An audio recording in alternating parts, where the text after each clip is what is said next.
Hello everybody, welcome back to Collecting and Hobbies. Today we're going to do a little bit, do something a little bit different. Well, I'm not exactly a expert movie reviewer, and I normally don't review movies, but I've had a lot of requests. Again, I normally post these on forums, and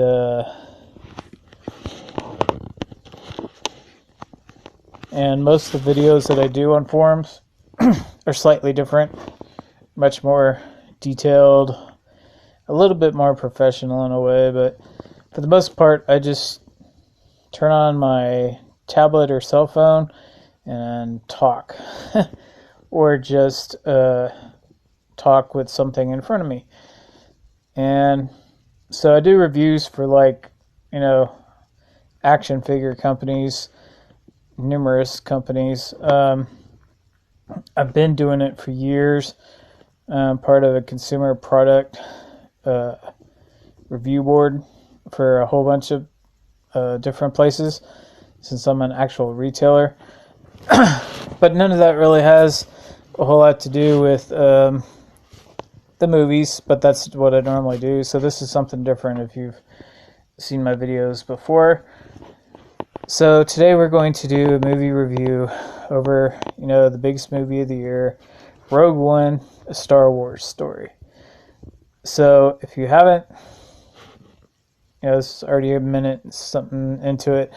If you haven't seen the movie, go ahead and, come back later, because this will be, I don't know if it'll contain any, well, yeah, it will. It'll be spoilers, because I'm not gonna hold back or sugarcoat anything. I'm going to just tell you straight out what I think about the movie. So, spoiler alert. So go away now if you don't want to hear any spoilers about who dies and who doesn't die or whatever. Of course somebody dies. It's a horror movie, so okay. Now, so I guess we'll just start straight from the beginning and work our way till the end of the movie. It's the best way to do it, probably. So we don't have to go around in circles. So I saw the movie on technically opening morning, I guess, opening day. I didn't go watch the Midnight Madness preview or whatever. So I saw it at 10 o'clock in the morning, and I saw it with a relatively small crowd. There wasn't a whole lot of people there, 10 a.m. on a Friday morning. And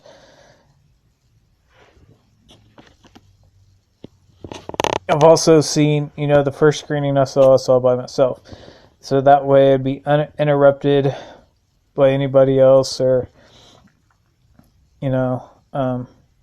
but, being around other people in the theater, you get to see some of their reactions, but that way I'm not, don't have anybody with me say, ooh, look at that, or whatever, and distracted me anyway. So let's start off at the very beginning. The very beginning, right after the opening trailers, it just basically says, the Lucasfilm logo, and then a long time ago in a galaxy far, far away. Now, I'd read many, many times that this is not going to have an opening crawl like the original Star Wars films. If you don't know what that is, that means, where they play the Star Wars music and you see Star Wars episode whatever, and you read the yellow letters that are crawling away from you on the screen. I guess it's the easiest way to put it. That's why they call it opening crawl. But when we did see that part, sorry, dang. When we got to that part, I actually, for a second there, I thought, well, maybe they will do it. And maybe there will be something there. They just said that, just like J.J. Abrams said in Force Awakens, when people asked him about the Millennium Falcon.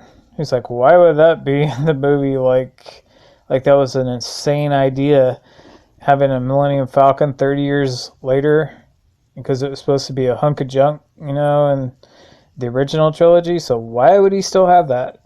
So it's just a piece of garbage. But, okay, so maybe for a second there, I was definitely hoping for the opening crawl, because if they don't have it, then what are they going to do?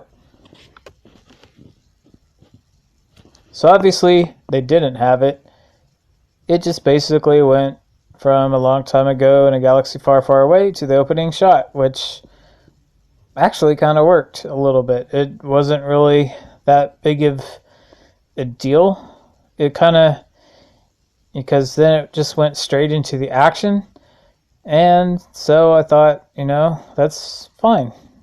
But after the first major, I think it was about 15 minutes long, first scene, it just went to some weird music and Rogue One, a Star Wars story, like a little display. I'm like, okay, what are they going to do now? Opening credits? And they didn't really do opening credits, but they did kind of, in a way. They showed on the bottom left side of the screen where they're at, which they've never done in a Star Wars movie before, where it says like Jeddah or Tatooine or, whatever planet they're from or wherever the location is. It was kind of like Call of Duty or some, I don't even know if that's in there, but you know what I mean. And because of that didn't work. That did not work at all. That did not work well. I thought it was like a TV show or something.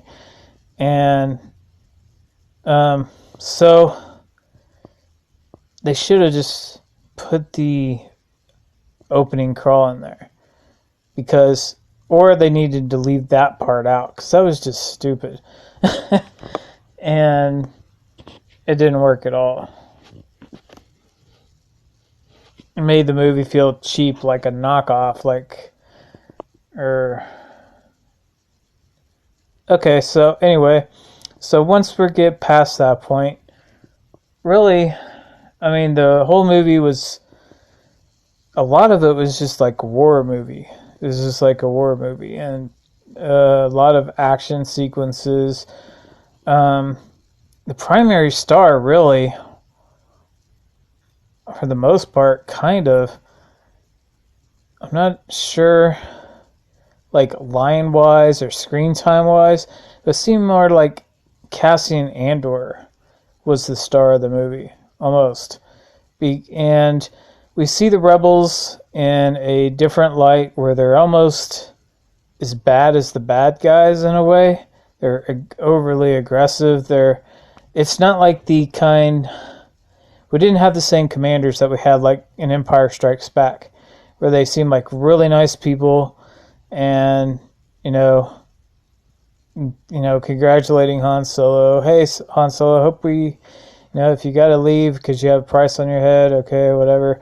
They didn't seem like nice people, really.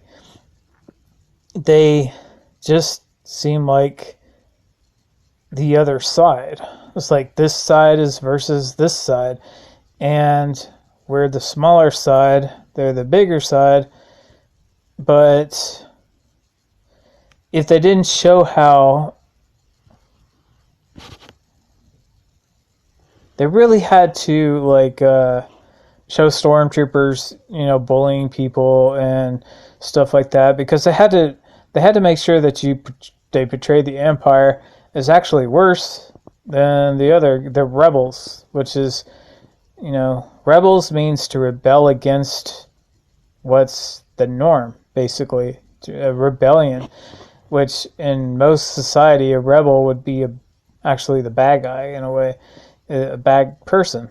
And the stormtroopers, the sound effects for the stormtroopers, the voices that we normally hear, and the stormtroopers in the original trilogy and stuff like that, they all kind of uniform. They all kind of sound similar. and they all have a certain tone to them.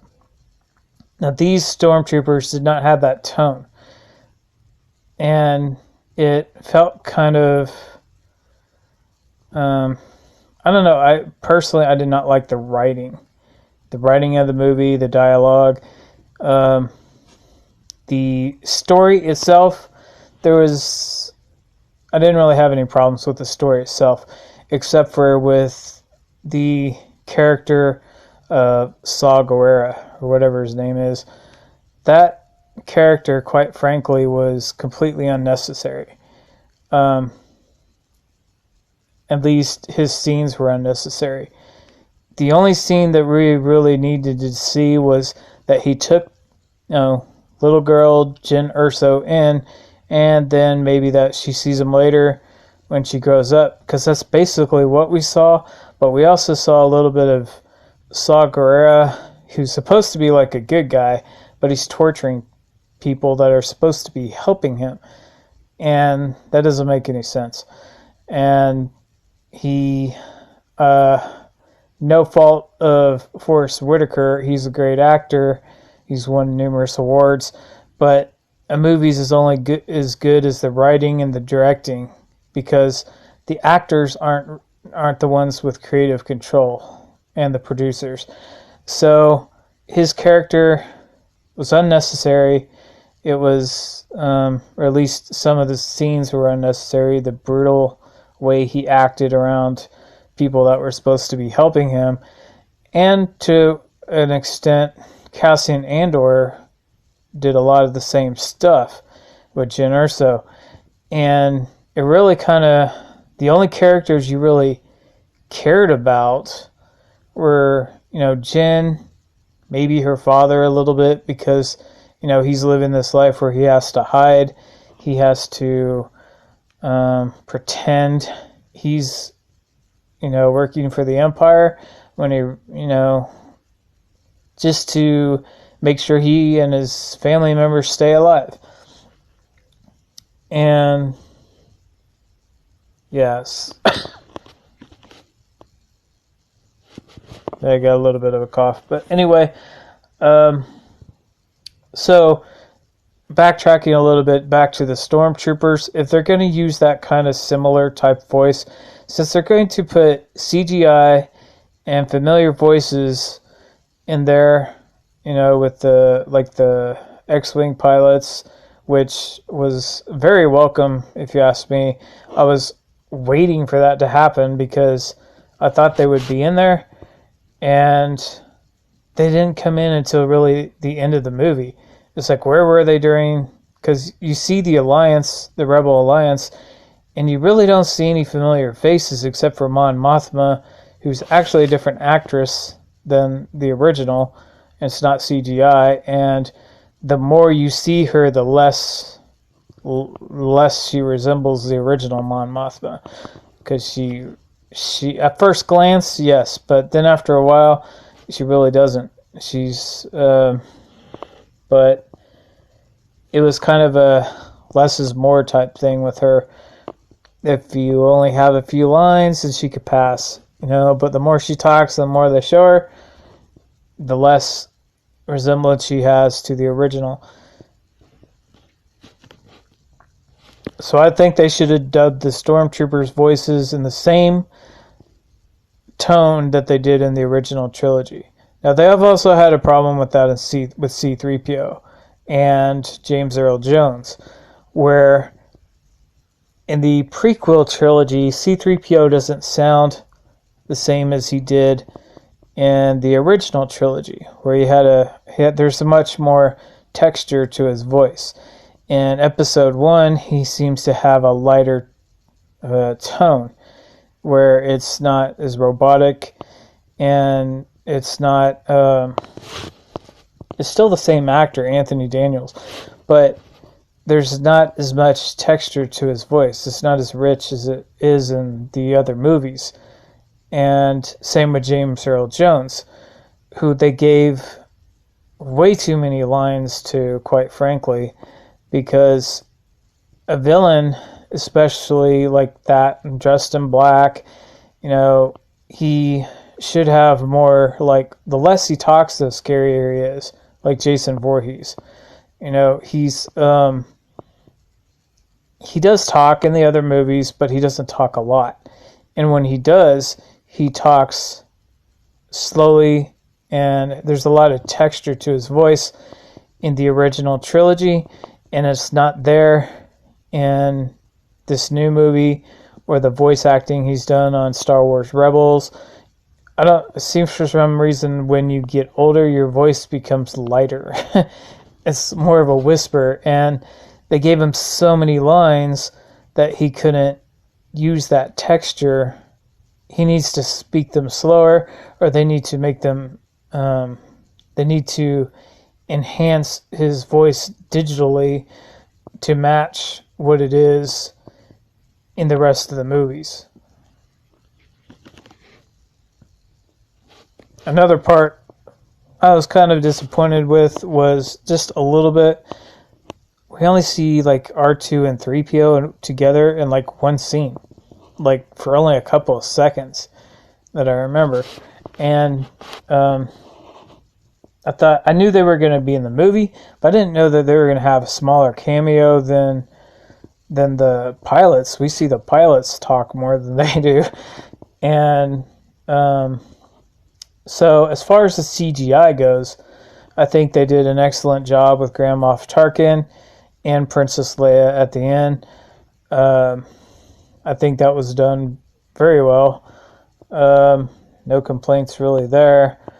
And it's supposed to only get better from now on. And it's all done by Lucasfilm's, Industrial Light and Magic, the effects company that George Lucas, created himself. So as far as the characters go, I don't think we really connected too much with a lot of them, except for maybe Baze Malbus, the guy with the big gun. He was really cool. And Chirrut Imwe, who, the monk, the blind monk. And those are two really my favorite characters in the whole movie. I actually like them better than Jen or whatever his name was, Andor, Cassian Andor. Those were my two favorite characters in the whole film. And they repeatedly said that there's no way they're going to make a sequel. So obviously they're not, because they killed every main character in the entire story, which is extremely odd for Star Wars. But this is a war film. These are the people that don't have Jedi powers. These are the people that sacrificed to get those plans, to get them to Leia, so she could get them to somebody who could analyze them and, blow up the Death Star. So that was very surprising that literally every single main character dies, except for Grand Moff Tarkin, of course. And he had a significant role. He was in the movie quite a bit, more than I thought he would be, especially since he's going to be all CGI. And that's a living person, used to be a living person. And, rest in peace, Peter Cushing. They did a great job with him. And I'm actually kind of surprised they didn't show Obi-Wan at some point. A little glimpse of Obi-Wan Kenobi. When Mon Mothma said to give those plans or whatever to Bail Organa, someone that he trusted with his life. He said he knew, he did. And I was thinking Leia too, but for a second I was thinking maybe Obi-Wan was also. Technically, it is kind of both, because Leia delivers them to Obi-Wan,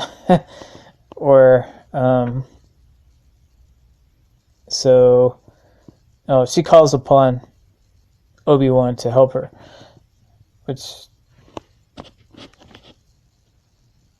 of course, at the time that she gets the plan, she doesn't know she's going to do that until, I guess, Vader, gets on board I'm not really sure now. Now that I think about it, it kind of confuses me. It's like, why does she need to get these to General Kenobi, or what she called him, General Kenobi? What would be the point of that when she already has the plan? She's already in the rebellion. I guess she's passing them off because the Imperials know that they have the plans, so she needs to, pass them off to someone else that they don't know about, so he can do it. Okay, so I get it. Okay, whatever. I never even thought of that. But, okay. So, anyway, that's pretty much it, really. I'm surprised they killed everybody off. I'm kind of surprised how they killed everybody off, like these big wave of radiation or whatever from the Death Star blast. I guess that's possible since, they, normally blow up a whole planet with it. So, they did, but Alderaan. But, I guess I could do that. So, it's somewhat believable. But now that I think about it, it's even more believable. I only watched the movie one time, and I haven't really thought too much about it afterwards. To me, it was just kind of a movie. It's not the pinnacle of Star Wars. It's not the best Star Wars. It's a side movie that they made to make a whole bunch of extra money and to keep your attention on the series until episode 8 came out. It's kind of like a love letter, sort of, in a way, for Star Wars fans when Disney bought the rights to make the films. They bought out Lucasfilm. And am I glad that they made it? Yes. Was it necessary? No. Because we already know it doesn't really matter at this point who got the plans or how they got them. We already knew that they got them, and then we knew they were rebels. We get the point. It doesn't really matter who, especially if the characters aren't people that we were familiar with anyways. Really none of except for the pilots engaging in the battle, and I guess Mon Mothma, which we didn't see until Return of the Jedi, so we didn't really know about her in the original Star Wars anyway. Really didn't have there wasn't really any need to make it. Just like there's not really any need to make the new Han Solo movie, but I'm glad that they are. I think it would be fun. I hope it's fun. I hope it's a nice movie. Same with the Boba Fett movie that's coming out 2 years after that, if they're still doing that. But really, actually, I didn't like when I first saw The Force Awakens. I wanted to see it by myself, but I went with a friend, and he was not impressed by it at all. And he has seen all the original, all the other movies, and I had such high hopes for it, I guess, that I just didn't really know what to think. I was like looking at my watch, because I knew what the runtime was of the movie going in. So when I'm looking at my watch and it's like an hour into it, and we're just starting, or almost like 45 minutes, the first 10 or 15 minutes is basically action. I think the first 10 minutes. And then it is all Rey on Jakku, pretty much, up until the 45-minute mark when Han Solo, regains control of the Millennium Falcon. And that was just a breath of fresh air. It's like, finally, something to move the story along, because it was basically just a lot of Ray. And I wanted a lot of Ray. I wanted that story. I wanted that background. But I didn't have, I know I had high hopes for it, but I also wasn't expecting a whole lot. It's kind of, J.J. Abrams was the director. He's not known for stuff like that. He's, and the villain, the primary villain, is the star of a series called Girls on HBO. So I wasn't sure that there was any hope for it, really. I know J.J. Abrams did Star Trek, the remake of Star Trek, but Star Trek and Star Wars are completely different galaxies. I mean, they're completely different things. And I just didn't have really any realistic belief that he could pull off what George Lucas could pull off in the original trilogy. And I even knew before I saw it, it's like I wasn't even sure if I was going to see it in the theater, but I didn't want to wait. I didn't know how long it was going to be till it was out on DVD and or Blu-ray, and I wanted to watch it in my own home theater system because it's not bad, actually. It's like a movie theater itself. So, and I could pause it, I could rewind it, freeze frame it, look for the little special details, Easter eggs, or what they call them. And, I can watch it on my own terms and get up, get a drink if I get bored or whatever. And, but that actually the whole last hour of Rogue One, I had to go to the bathroom. So I was like, should I get up? Am I going to miss something important? But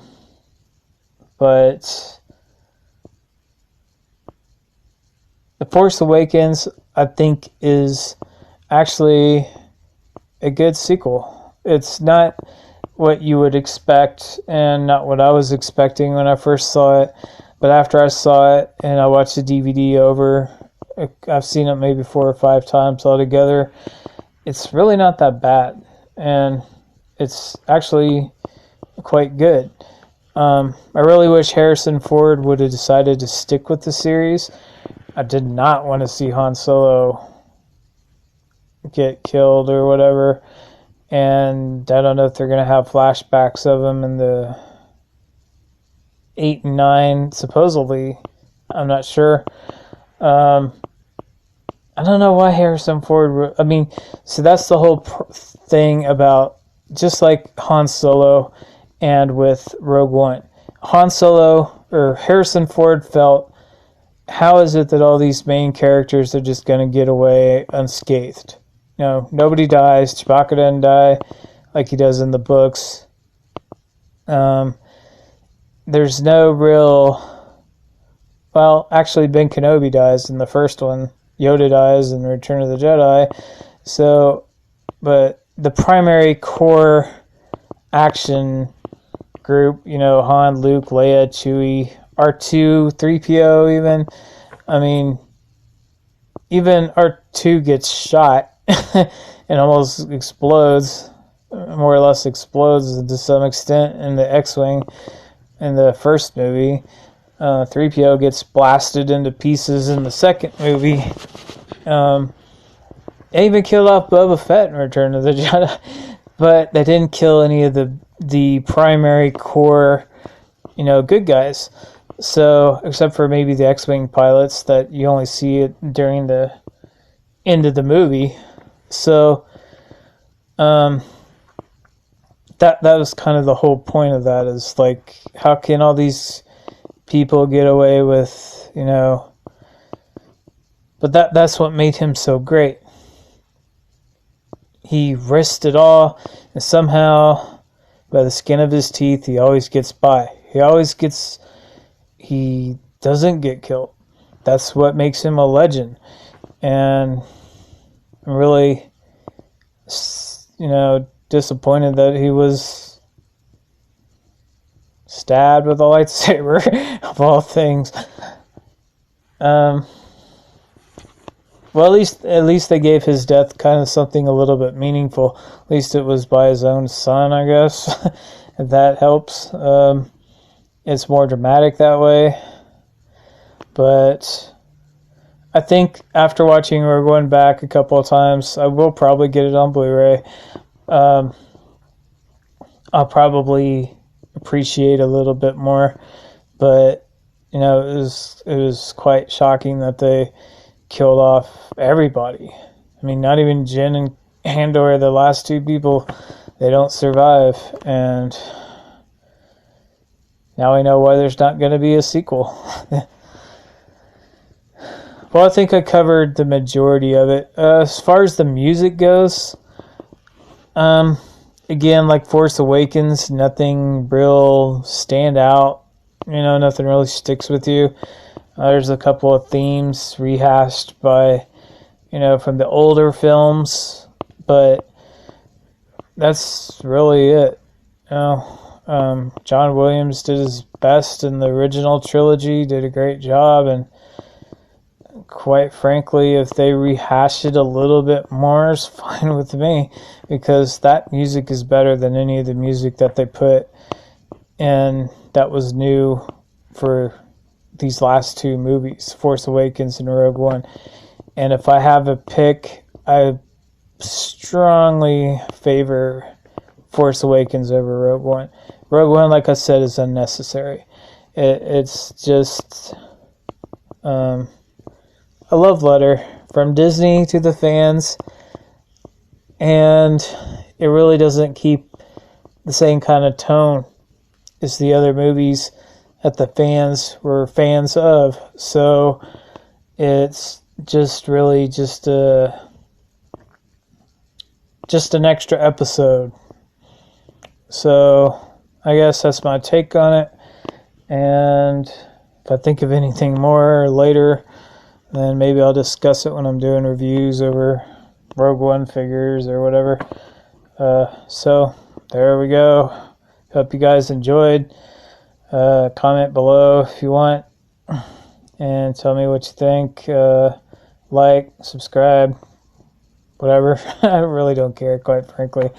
I don't do these videos for views, or you don't get paid for them, or some people do and get hundreds of thousands of views or whatever, but you know, I care less about that. I've got my own business, so have fun. May the Force be with you, and can't wait for episode 8.